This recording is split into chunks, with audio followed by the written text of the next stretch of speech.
That should give you kind of a picture of where it is. And what was it like growing up there? It was dark. Dark. So the state has it's a small state with a lot of people. I think 120 plus million people live out there. So I was a bit lucky that I grew up in areas that had light, right? And a majority of my state doesn't have light. So my dad worked in a coal-fired plant. Ooh. So I had access to electricity, but what I'm saying is I think Bihar still is the poorest state in India. So per capita GDP or income is really, really low. I think a couple of $100 or something. So it was pretty poor, not a whole lot of opportunity, but a very exciting state nonetheless. Hmm. And how long did you live there? For most of my formative years, so Yeah. until I was 16 or 17 years old. Yeah. Yeah. And at what point did you recognize that these issues of lighting or electricity? When did it become? That became apparent quite a bit later in my life. So maybe I should not be saying it because you're recording, but where I went to my school, first school, and where I did my grade 10th. After 10th, I was kicked out of the school. Yeah. What's the story? Can you share the story behind that? We did a lot of mischiefs, which I cannot go into. Fair enough. But my whole class was, so we used to stick around really well. We would not snitch no matter what. So the principal, so it was a boarding school, and principal did not have it, like he will really try to break us apart so that he can find who did what was done, but we would not, like no matter what happens. So he sacked the whole class. So we were all gone. Rusticated. Yeah, the whole class was rusticated. So here I was sitting at home. My dad is like, okay, go and find a school where you can study. So that's when I moved out of Bihar when I was, I think, 15 years old. And I went to Delhi and found a school where they actually admitted me, fortunately. And then I did my engineering. I came to the US in 2000. For people from the US, I'm a Patriots fan. Very nice, very nice. Because that was my first state where I came off the boat, Massachusetts. I did electrical engineering. I used to design microprocessors at Intel, which I loved doing for a number of years. But then at the back of my mind, it always was something that I struggled with. Like even today, actually, my extended family, they still live in areas that do not have access to electricity. So that was something that was always painful in sort of subconscious mind. And that was the main motivation why we started this company. with some of my friends who also are from Bihar, Okay. and they went through a similar, I guess, challenges that I went through. And tell us a little bit about how Husk got started. Yeah, it was more of an experiment. We did not start it as a company at all. So Ganesh is another co-founder. We both went to the same school or college in India. We both came to the US. Both had that guilty conscience, I guess. So we started this company not company at that time. It was a project. We were both trained as an electrical engineer. So we thought we can solve this problem at least for one or two villages that were close to our village, right? So we picked one. And we just experimented with a bunch of things. So we had a semiconductor background. Intel is where I worked. So we started with solar. So solar was very expensive. Nobody would give us money, so we had limited amount of cash to do this. And that's we just it was a accident sort of that we came across biomass gasification system, which was cheaper, and Bihar produces a lot of rice, and the waste product is rice husk. So we use that as a feedstock. Fortunately, it generated electricity after a couple of hit and trial. And the most important thing is when we wired the village, people actually started paying, which we did not expect them to do. So then it became apparent that actually this model may work. Why only do for 2 villages when it can be done for hundreds? So that's where I was actually enrolled at the University of Virginia, and I was pursuing my MBA.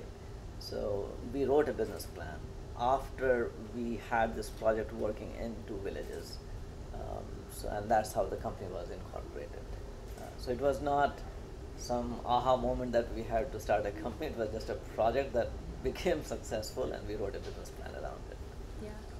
And so at this time you were working on this project. What else were you doing at the same time? So I was actually pursuing my MBA Okay. when we wrote this business plan. My other co-founders, they were really slogging it out. I was having a nice time in the United States, and I did that for about 4 years, or almost 5 years, and until then, my good friend Ganesh ran the company as the CEO and co-founder.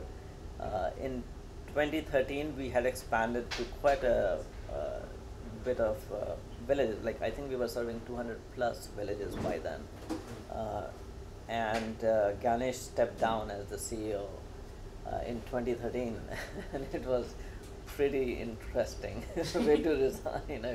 I would not go into that detail, but it happened all of a sudden. At 4 a.m. we got a resignation letter. So that's the time when I had to decide. So at that time I was working in New York with a company called S&P Global, Standard & Poor's. So I was still involved with the company. I was on the board. I raised money while I was doing it part-time. So sort of I was like half pregnant. But in 2013 I had to make that call. I cannot be half pregnant anymore because company was struggling through almost like existential problem. So I stepped in. I left my job in New York and I started doing it full time. So prior to that, you were juggling a full-time job, Yeah. S&P, working. Were you traveling back? Yeah, I to was. India So all at the that board time? meetings here. So every quarter we had board meeting, and I would travel, and I would still make it back to work on time. um, but so I would not call it juggling. I think the corporate job was pretty easy. In 9 to 5 you can accomplish a lot. and they paid a lot for it, so I was very happy. So yeah, it was not too hard. I would not say it was very taxing on me as far as time is concerned. That's because at least in that particular role that I was in, for me it was not taxing. Mm-hmm. And what was that? Was there, I guess, like a defining moment or a spark where you decided to go all in to Husk and that there was no turning back?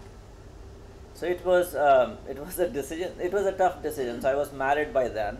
My wife is was in the US at that time.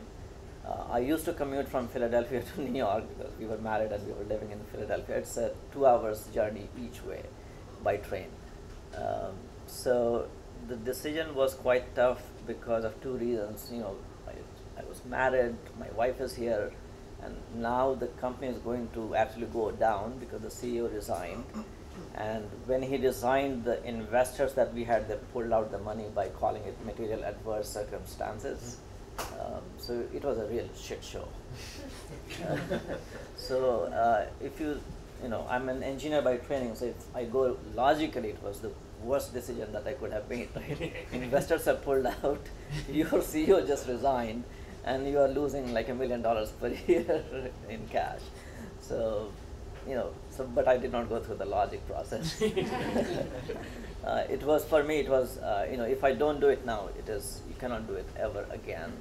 And the purpose for which we founded the company, which was to provide electricity or reliable electricity to everyone, was, you know, the overpowering reason for taking this step. Mm. Yeah. And what's important about this work for you? We're out of time.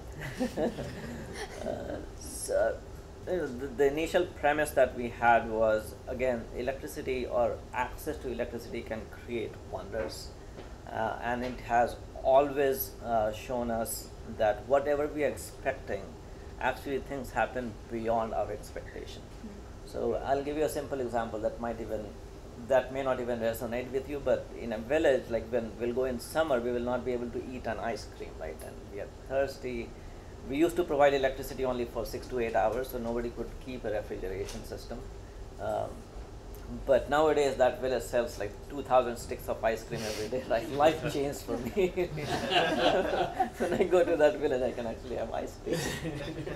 Well, those are simple things, but when we speak with our customers, they don't have to worry about figuring out not just the business that they're doing, but also the power source, right? So we have eliminated that risk for them completely, and now they can focus completely on one thing, which they do well, which is business in their case. Yeah. Awesome. Thank you. Yeah.